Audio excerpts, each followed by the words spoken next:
I used to believe that love could outlive age, that the laughter of your own grandchildren could heal the silence left by loss.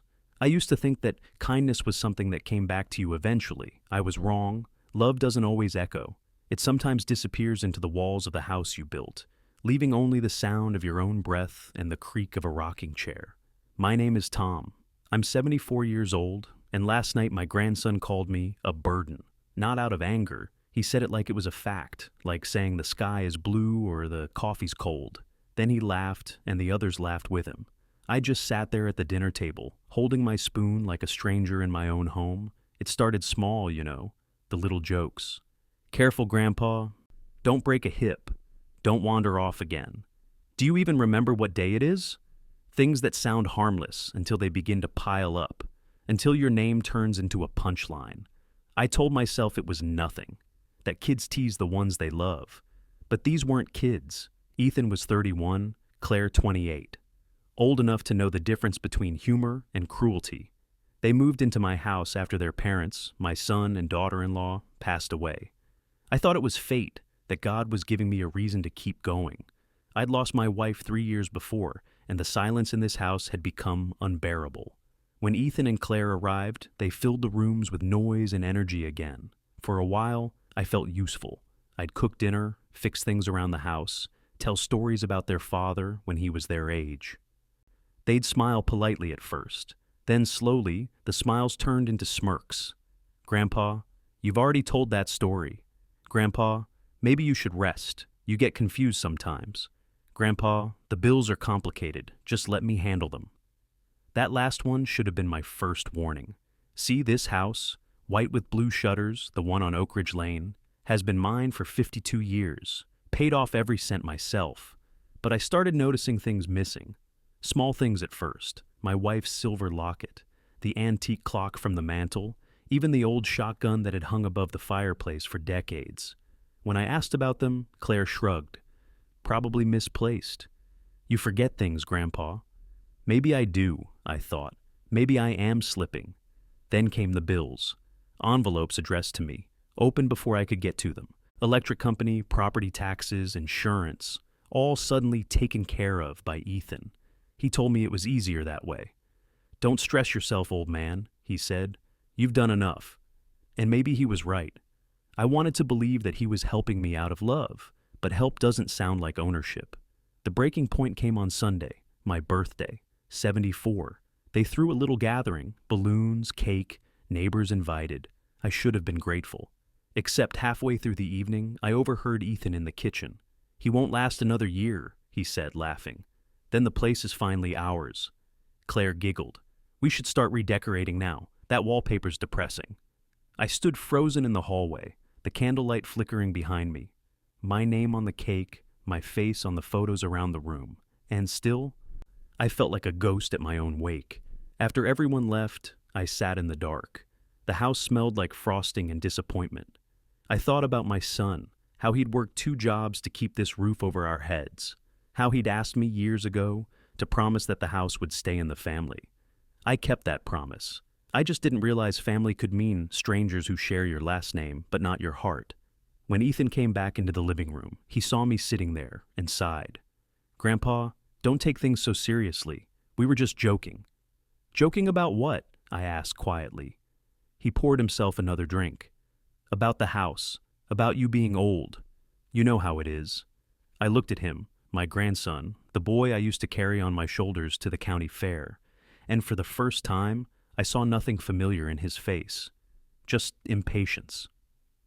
Greed, the hunger of someone who's already counting the inheritance. Maybe I should update my will, I said. The words slipped out before I could stop them. He laughed. Whatever, Grandpa. Leave it all to the dog if you want. Not like you'll know the difference. That's when something in me broke, not loudly but cleanly, like a rope snapping after years of strain.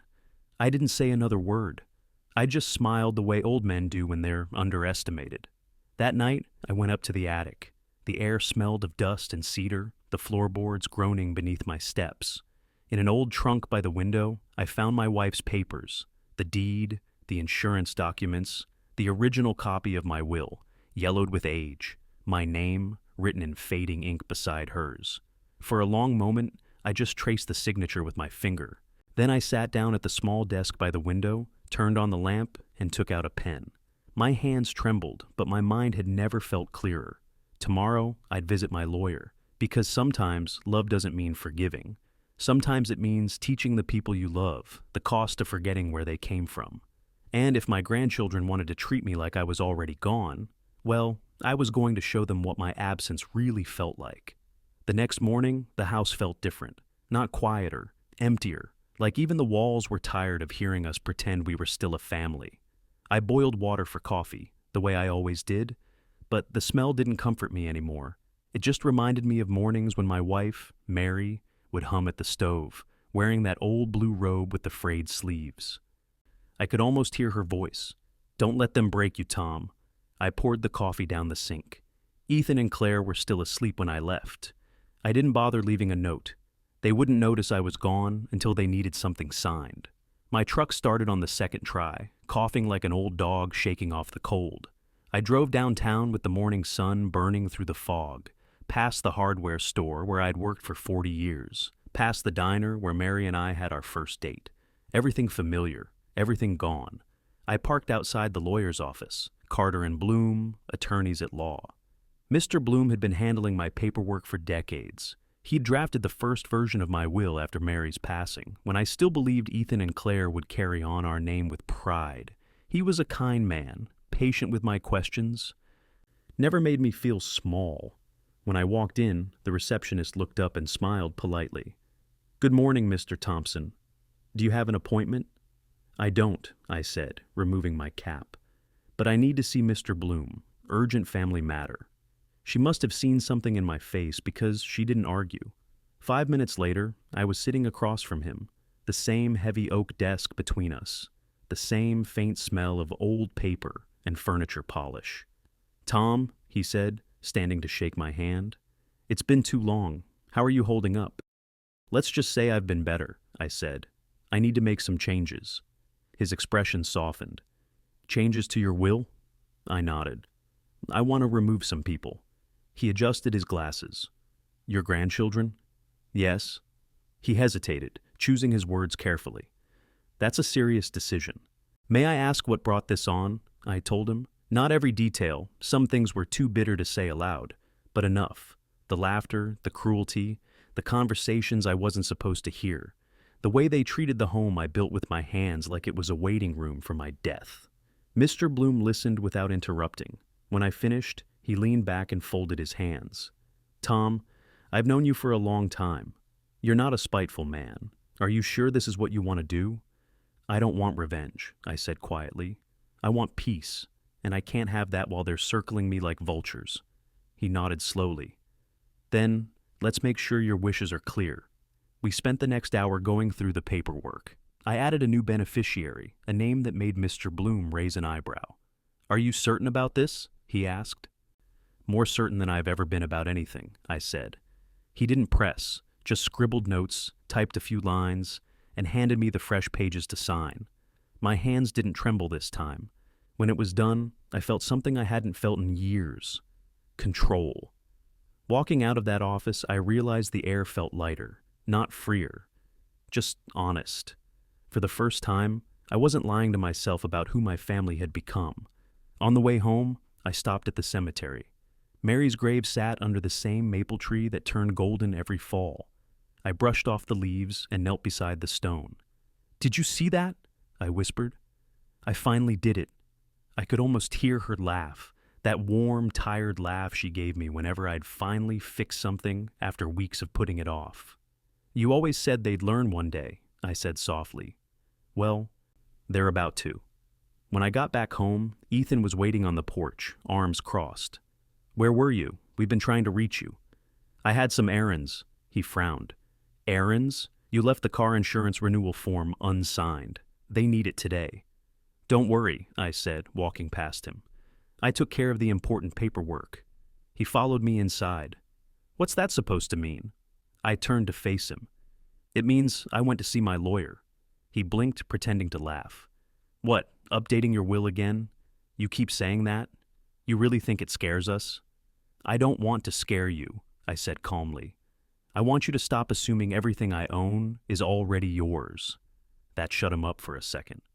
Grandpa, come on, Claire called from the kitchen. Why are you being dramatic? We were just joking the other night. Joking about me dying? I asked. Silence. Then she shrugged. You're overreacting. You know how people talk. I used to, I said. Now I just listen. I went upstairs and closed my door, locking it for the first time in years. Through the thin walls, I could hear them whispering, their voices sharp and anxious. I knew they'd start snooping soon, maybe even call Mr. Bloom, trying to find out what I'd done. But they wouldn't find a thing. I'd already moved the documents, already changed the access codes on my accounts. Before we continue, please subscribe to the channel and hit the like button. Thank you. That night, I took out the old photo album, pictures of Ethan as a boy, grinning in the front yard with a kite, Claire sitting on Mary's lap, sticky fingers from melting ice cream. Innocent faces that had no idea who they'd grow into. I wanted to hate them, but all I felt was a dull ache. Love doesn't just vanish. It bruises and hardens until it becomes something else. Before bed, I wrote a letter. Not to them, to myself. A reminder. Do not forget what they said. Do not forget how it felt to be invisible in your own home. Do not let pity undo your resolve. The next morning, I made breakfast as usual. Bacon, eggs, toast. When they came downstairs, acting like nothing had happened, I smiled and poured them coffee. They didn't notice the subtle calm in my voice or the way my eyes didn't flinch anymore, because something inside me had changed. I wasn't their frail old grandfather anymore. I was the man who held their future in a folder with my name on it, and the ink was still wet. The following week passed like a bad dream you couldn't wake up from. Every sound in the house, every drawer opening, every whisper down the hallway felt heavier. They knew something had changed, even if I hadn't said a word. That's the thing about guilt. It vibrates in the air long before the truth arrives. Ethan started acting overly polite. Morning, Grandpa. Want me to pick up your prescription? Need help with the mail? His voice had the warmth of a politician's handshake. Smooth, practiced, hollow. Claire followed suit, baking cookies she didn't eat, complimenting my flannel shirts, laughing too loud at my old jokes. They thought I was a fool. One night, I caught Ethan snooping in my study. I stood in the doorway, watching him rummage through drawers. When he realized I was there, he froze. Looking for something? I asked. He straightened, clutching an envelope. Just organizing some bills. Bills don't have my lawyer's name on them, I said quietly. He hesitated, then set the envelope down. Why are you doing this, Grandpa? Changing your will? Hiding things? Don't you trust us? Trust? I said. You laughed about me dying, Ethan. His jaw tightened. It was a joke. Then why are you sweating? He didn't answer. Just stormed past me, muttering something under his breath. That night, I locked the study door. It wasn't about the papers anymore. It was about principle. For 74 years, I'd believed that blood meant loyalty. But loyalty, I learned, isn't inherited. It's earned, and mine had expired. The next morning, I walked to the corner diner. The waitress, Maggie, had known me for years. She poured my coffee before I even sat down. You look like a man carrying thunder in his chest, she said, wiping her hands on her apron. Maybe I am, I replied. Family trouble? Something like that. She leaned closer. You know, my uncle went through the same thing. His kids were circling him for money like sharks. He left everything to a children's hospital, died smiling. I looked at her, surprised by how easily she'd said it. Did they hate him for it? They did, she said, but they learned to live without what they didn't deserve. Her words followed me all the way home. That night, I took out a second folder. Inside were notes I'd kept over the years. Letters from veterans I'd worked with after retirement, families I'd helped fix up their homes for free, even thank you cards from neighbors. I remembered every handshake, every face. The world hadn't forgotten me completely. Maybe it was time to repay that kindness where it mattered. So I called Mr. Bloom the next morning. I want to add a clause, I told him. Something about donation? Of course, he said. To which organization? I'll tell you soon, I replied. I want to see the place first. After hanging up, I searched online until I found it. the local youth shelter, the one Mary used to volunteer at. I remembered her coming home with paint on her clothes, smiling about the kids who called her Grandma Mary. She'd wanted me to visit with her once, but I'd been too busy fixing the porch that day. Now, I'd give anything to have gone. When I showed up unannounced, a young woman greeted me at the door. Her name tag read, Angela. "Can I help you, sir?" she asked. I nodded. "Maybe. I used to live around here. Thought I'd see what kind of work you're doing."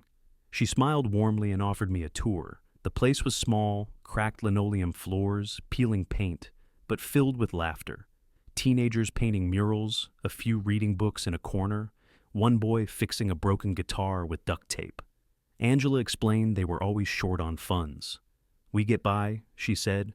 "Some days are tougher than others, but we make it work." I stood in the middle of that worn-out room and felt something shift in me again. I'd spent years surrounded by family who couldn't care less if I lived or died, and here were strangers doing miracles with nothing. "I'd like to help," I said.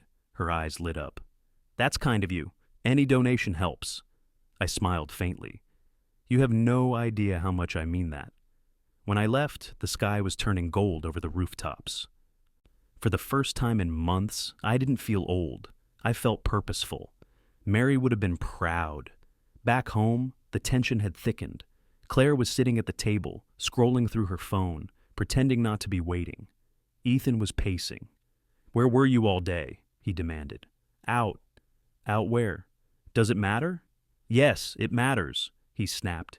"You disappear, you change your will, you act like we're criminals. What's going on with you?" I studied his face. He looked so much like his father when he was angry. Except his father's anger had come from love. Ethan's came from fear. "I'm just making sure things go where they're supposed to," I said. Claire finally looked up. "You mean not to us?" I didn't respond. "Grandpa," she said softly, feigning concern, "you're confused. People could take advantage of you. We're just trying to protect you." I laughed, a dry, brittle sound that startled even me. "You've done a fine job of that." Ethan slammed his hand on the table.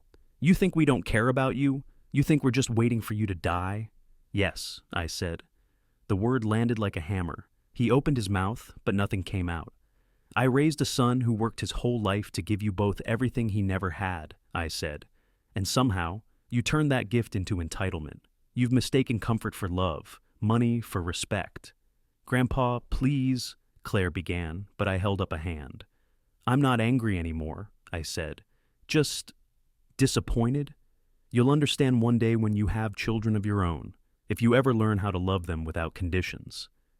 I turned and walked upstairs, leaving them speechless. Later that night, I heard them arguing in hushed tones, panicked whispers about wills and lawyers and fixing this before it's too late. I sat in my armchair, listening. Each word was proof that I'd made the right choice. I took Mary's locket from my pocket, the one Claire said I must have misplaced. I'd found it hidden in her drawer 2 days earlier. I rubbed the worn silver between my fingers and smiled. They thought they were playing me, but the truth was simple. The game was already over, and they didn't even know they'd lost. By the end of that month, the house didn't feel like a home anymore. It felt like a stage. Every meal was a performance, every word rehearsed, every smile fake enough to crack under its own weight. Ethan and Claire were trying too hard to sound affectionate, the way people do when they're desperate to undo what can't be undone. They didn't realize that the papers were already signed, notarized, sealed in Mr. Bloom's safe. My will no longer had their names on it. Every dime, every acre, every last trace of my life's work was going to the youth shelter on Maple Avenue, the same shelter where I'd spent the last 3 weekends helping repaint walls and fix doors. The kids there called me Mr. Tom. They didn't mock my age. They didn't roll their eyes when I forgot where I'd put my screwdriver. They just said, "It's okay, Mr. Tom," and handed me another nail. Strange, isn't it?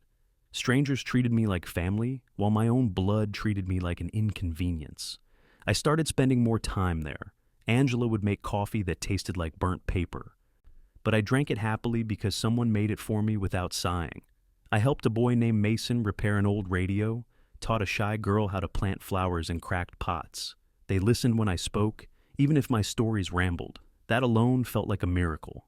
One afternoon, as I was fixing a loose window latch, Angela asked, What made you come here, Mr. Tom? Most folks your age just stay home. I paused. Let's just say home stopped feeling like home. She studied me a moment, then nodded. Sometimes you have to build a new one. I smiled. Maybe I already have. When I came back that evening, Ethan was waiting by the driveway. His tone was tight, controlled. Grandpa, we need to talk. I shut off the engine and opened the door. About what? About this behavior, sneaking off, being secretive. Claire and I are worried. Worried about what, Ethan? That I might outlive your patience? He winced. That's not fair. Neither is stealing from an old man's drawer, I said. I know you've been going through my things. His jaw tightened. We just wanted to make sure you're not being taken advantage of. By who? The people who still say thank you? Or the ones who pretend to love me while counting what's left in my wallet? He looked down, guilt flickering for a second, before pride buried it again. You're not yourself lately, he muttered. No, I said quietly. I'm finally myself again. That night I sat on the porch long after they had gone to bed. The air was sharp with autumn, the stars pale through the haze. Mary's wind chime clinked softly above me. I thought about how she'd laugh at all this, how she'd say, "Let them play their games, Tom. You just hold the cards." She was right. 2 days later, I met with Mr. Bloom again. He handed me a sealed envelope. This contains your final version, all signatures complete. I'll keep one copy here, and you keep this for your records. Thank you, I said. He gave me a long look. You know, Tom, not everyone gets the chance to teach their family a lesson that sticks. But you're setting a record. I chuckled softly. It's not about revenge, it's about respect. Maybe they'll learn it when I'm gone. He nodded. And if they don't? Then at least the right people will benefit from what I built. As I was leaving, he added, You'd be surprised how quickly people show their true colors when money disappears. He wasn't wrong. It took exactly 1 week. The first crack came when Ethan received a call from the insurance company. They said the policy beneficiary was changed, he said, storming into the kitchen. Did you do that? Yes. To who? I looked him in the eye. Not to you. He laughed, but it sounded forced. You're kidding. No. Jesus, Grandpa, that's our future you're talking about. Your future is your responsibility, I said. Mine's already spoken for. He turned red. You can't just throw away everything we've worked for. We? I said. What exactly have you worked for? That was the first time I'd seen him speechless since he was a boy. Claire came in just as his voice started rising. Stop it, Ethan. Yelling won't help. But her hands were shaking. She was just as panicked, only better at hiding it. Grandpa, she said sweetly, you're being manipulated. People see you're alone and take advantage. Those charity types, they're professionals at this. You mean people who still have a soul? I asked. She bit her lip. You're giving away our legacy. I smiled thinly. No, I'm reclaiming it. They both stared at me like I'd lost my mind. But what they didn't know was that I'd already sold a small piece of land I owned up north, the same plot they'd been planning to develop once I was gone. The money went straight to the shelter's expansion fund.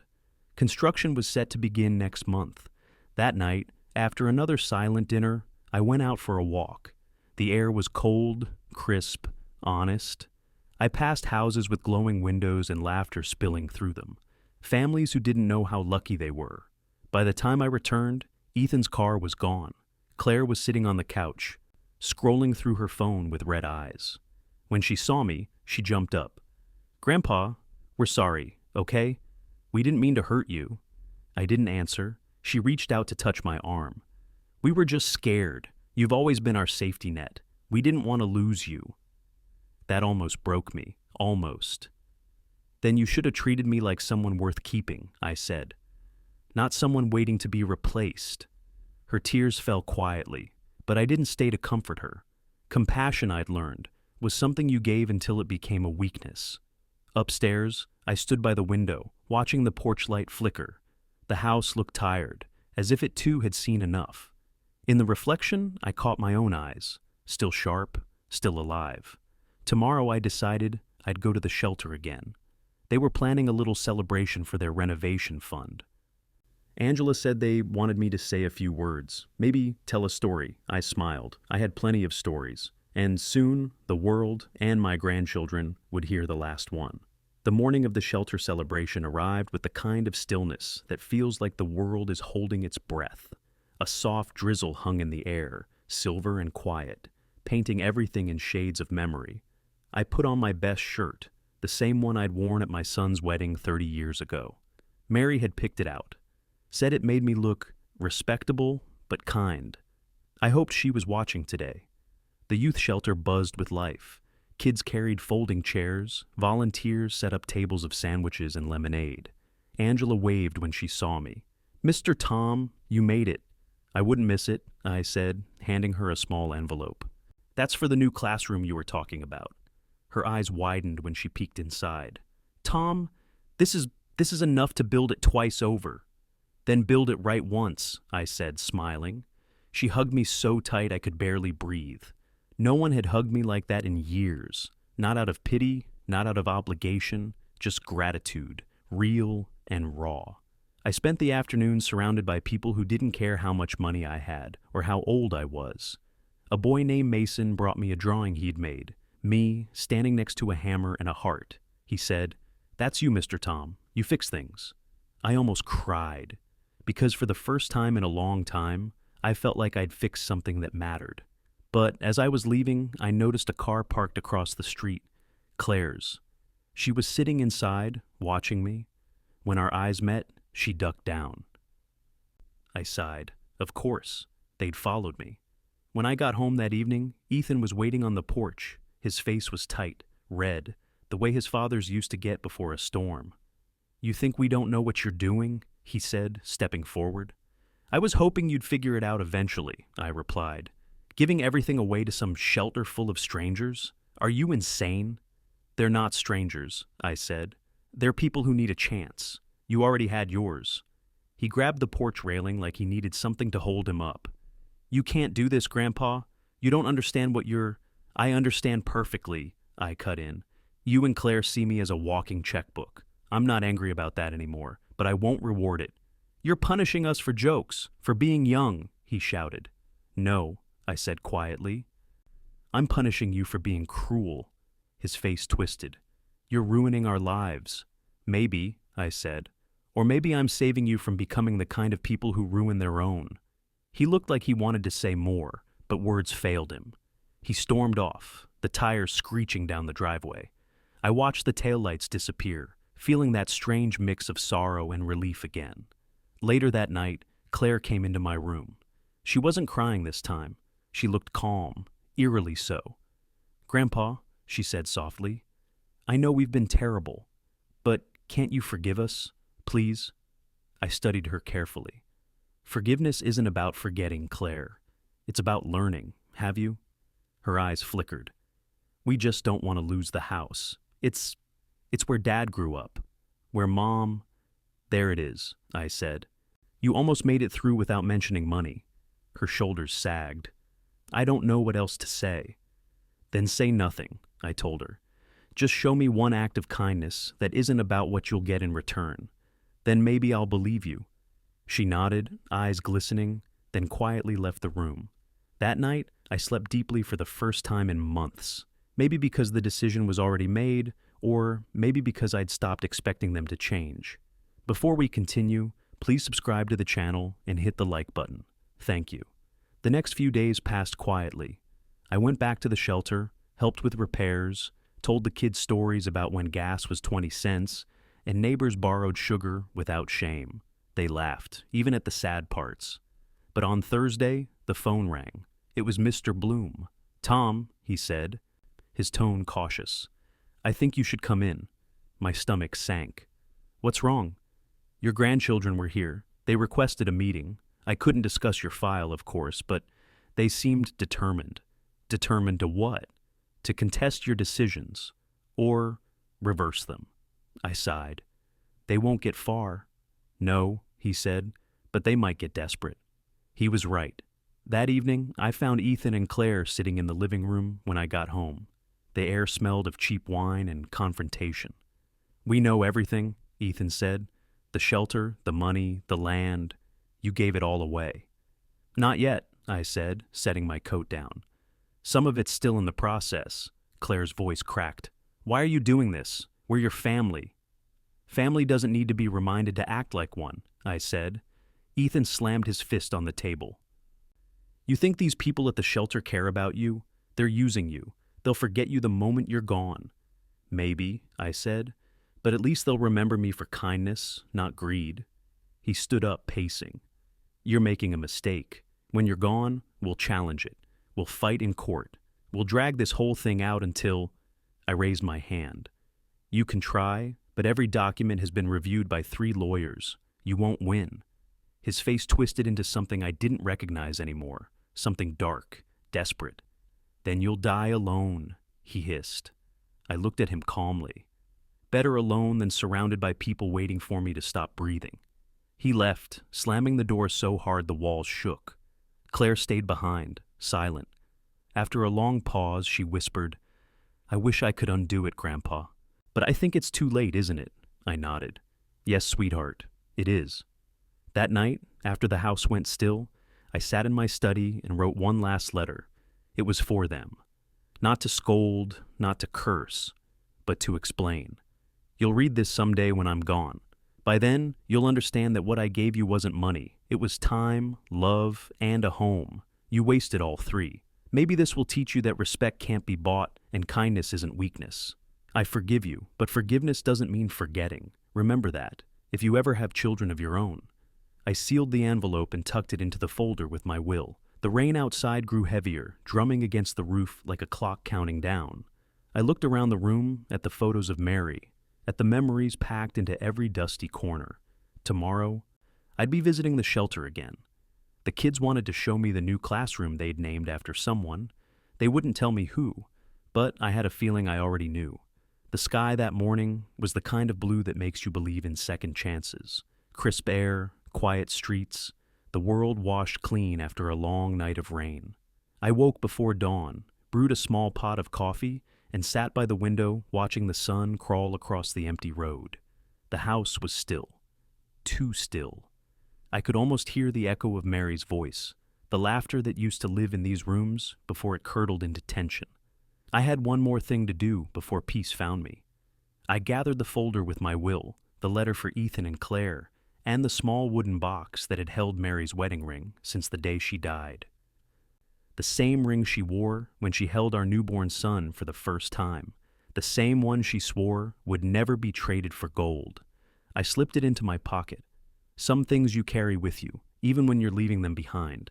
When I arrived at the shelter, the children were already outside, painting the front steps a bright, hopeful yellow. Angela waved at me from the doorway. Mr. Tom, you came just in time. We've got a surprise for you.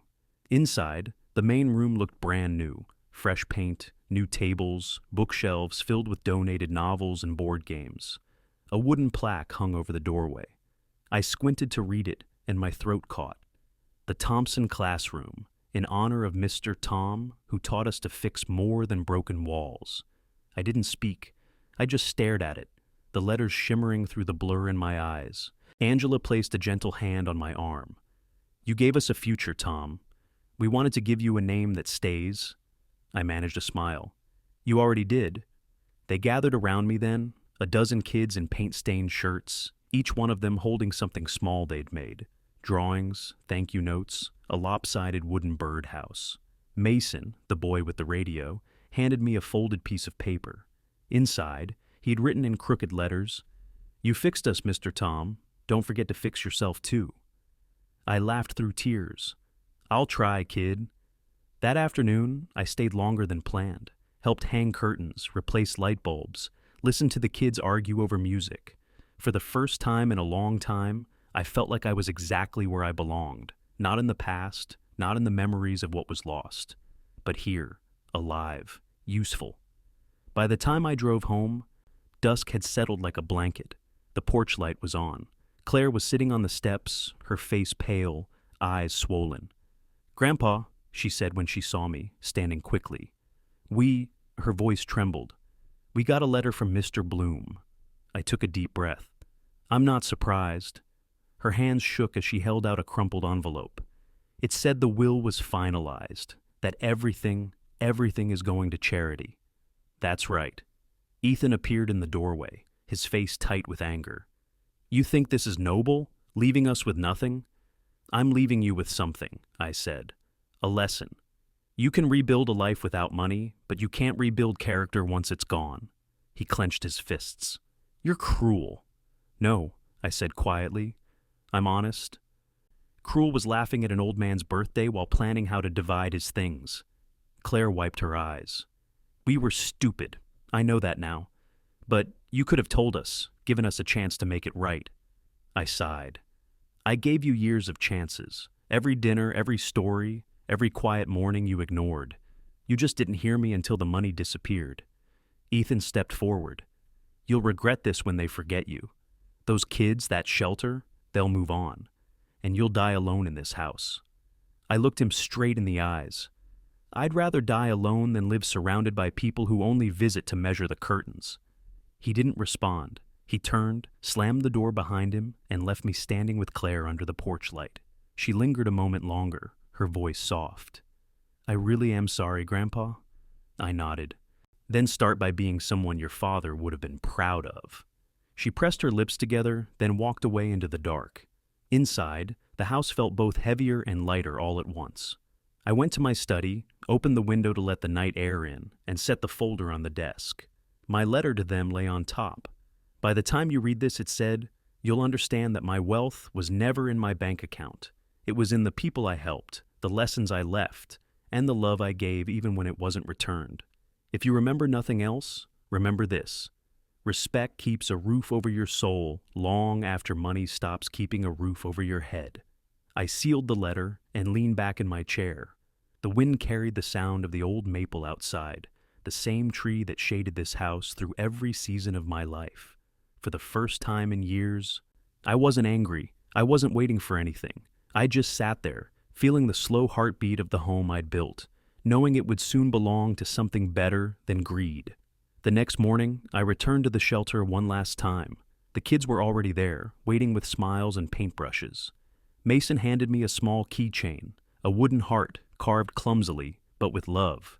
It's so you don't lose your keys again, he said, grinning. I laughed. Guess I'll have to stick around to use it. Angela smiled. We'd like that. And so I did. I spent the rest of my days there, teaching, fixing, listening, laughing.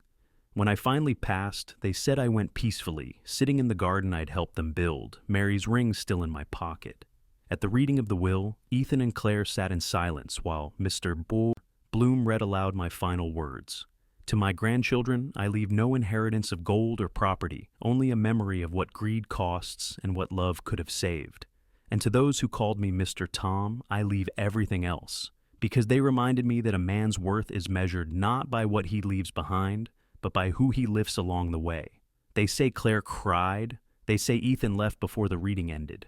And at the shelter, the children planted a new tree in my memory. They called it Tom's Maple. Every fall, its leaves turn gold. And if you stand beneath it, you can still hear the wind chime from my porch somewhere in the distance. Soft, steady, forgiving. The end. If you like the story, please subscribe to the channel, hit that like button, and write in the comments if something like this has ever happened in your life. I'd love to hear your stories. Thank you for watching.